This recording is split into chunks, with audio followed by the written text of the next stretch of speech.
So ayan mga guys, this is Boss Ryan. Ito na yung binili naming steak sa SNR. Pinadry ko na kasi dapat daw yung steak ay tuyo bago mo lutuin. Sabi nila. Sabi sa chismis. Kaya ayan, tutuyin natin bago natin lagyan ng salt and pepper. Dapat ganun yung accent, salt and pepper. So ayan mga guys, lalagyan natin siya ng salt. Salt.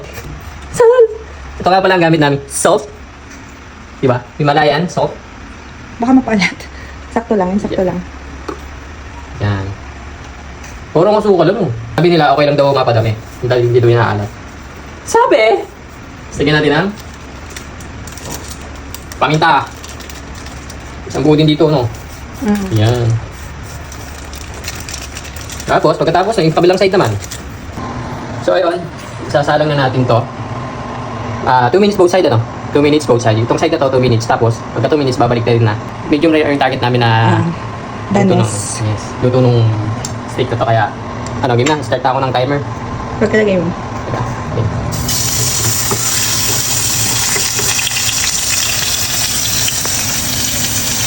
So, 2 minutes, babalik na rin naman natin. So, click. Yung. Another 2 minutes, sa kabilang side. Pagkatapos doon, luto na ang steak natin. Okay, 2 minutes, tatanggalin natin ito sa pan.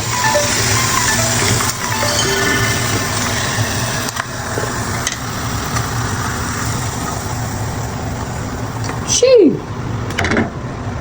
Okay, pagkatapos itong isa naman. Ayun, naluto na namin yung steak. Etong isa ay ginawa namin 3 minutes. Ano, both sides. Kasi, para sa mga bata. Tingnan natin itong 2 minutes kung medium rare na siya. Lambot.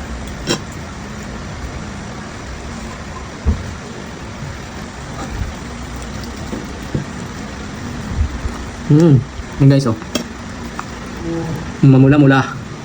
Mamula-mula guys. Ang lambo. Guys, ayan oh. Ganyan pala siya. Medium rare. Ayun. Yun oh. Yes.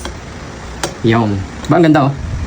Lambot. Kasi ito, habang niluluto ng matagal, natiga siya. Pag niluto ng mas maunting oras, mas malambot. Sabi sa chismis!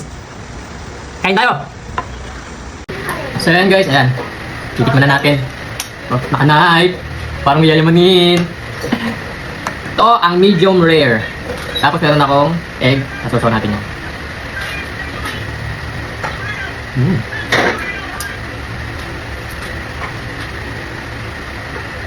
Hop. Naka-knife. Harap.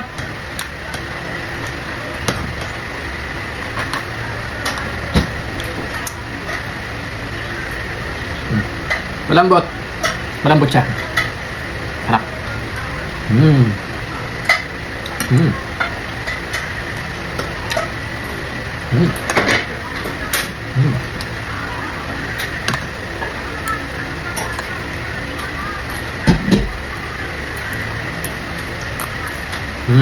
Sarap.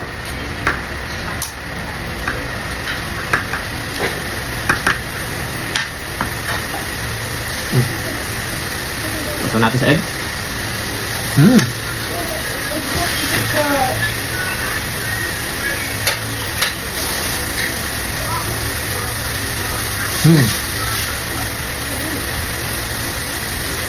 Kulang na lang wine, ano? Wine! So ayan guys, hanggang dito lang. This is Boss Ryan. Kain tayo.